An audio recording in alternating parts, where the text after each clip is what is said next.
आज पूरी दुनिया की नजर ताइवान पर टिकी हुई है। हर बहस, हर हेडलाइन, हर डिबेट ताइवान को लेकर हो रही है। लेकिन इसी शोर के बीच चीन चुपचाप एक और भी ज्यादा खतरनाक खेल खेल रहा है। भारतीय सीमा पर चीन की सेना यानी पीपुल्स लिबरेशन आर्मी का पश्चिमी थिएटर कमांड हाल ही में पाकिस्तान की सेना के साथ वॉरियर 9 नाम का संयुक्त सैन्य अभ्यास कर चुका है। यह अभ्यास पाकिस्तान की जमीन पे हुआ और आधिकारिक तौर पर इसे आतंकवाद निरोधक अभ्यास बताया गया। लेकिन सवाल ये है कि अगर मकसद सिर्फ आतंकवाद था तो फिर इतनी हाई लेवल तैनाती क्यों? पीएलए के बयान में कहा गया कि इस अभ्यास से क्षेत्रीय शांति और स्थिरता बनाए रखने की क्षमता का परीक्षण किया गया। असल में यह संदेश भारत के लिए था। आज चीन सिर्फ पाकिस्तान के साथ मिलकर रणनीतिक दबाव नहीं बना रहा, बल्कि उसने भारतीय सीमा के पास ऐसी सैन्य तैयारी कर ली है कि 24 से 48 घंटे के भीतर युद्ध स्तर की तैनाती संभव हो चुकी है। पीएलए के लगातार सैन्य अभ्यास, आधिकारिक भाषण और उसकी ट्रेनिंग टेक्स्ट बुक्स एक ही बात साफ करती है कि बीजिंग अब शांति और युद्ध के बीच की रेखा को मिटा रहा है। चीन की नई रणनीति है पीस टाइम ड्रिल को अचानक वॉर मोड में बदल देना। आज पीएलए जिस सिद्धांत पर काम कर रही है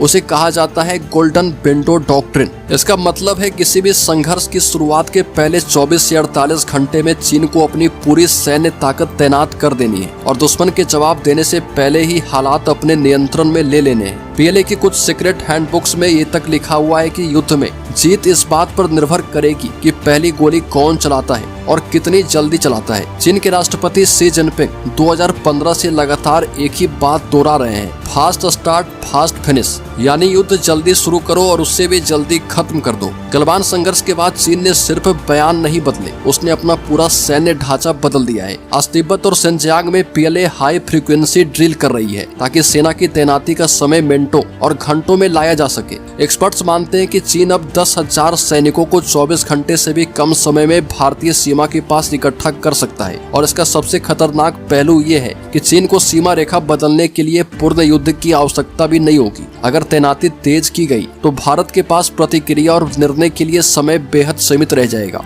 और आज दुनिया ताइवान पर पीएलए की घेराबंदी की बात कर रही है, लेकिन असली साइलेंट और रणनीतिक खेल इंडिया की सीमाओं पर खेला जा रहा। ये सिर्फ सैन्य तैयारी नहीं है, ये समय, रफ्तार और फैसले की लड़ाई है। और आने वाले सालों में युद्ध की दिशा वही तय करेगा जो सबसे पहले तैयार होगा।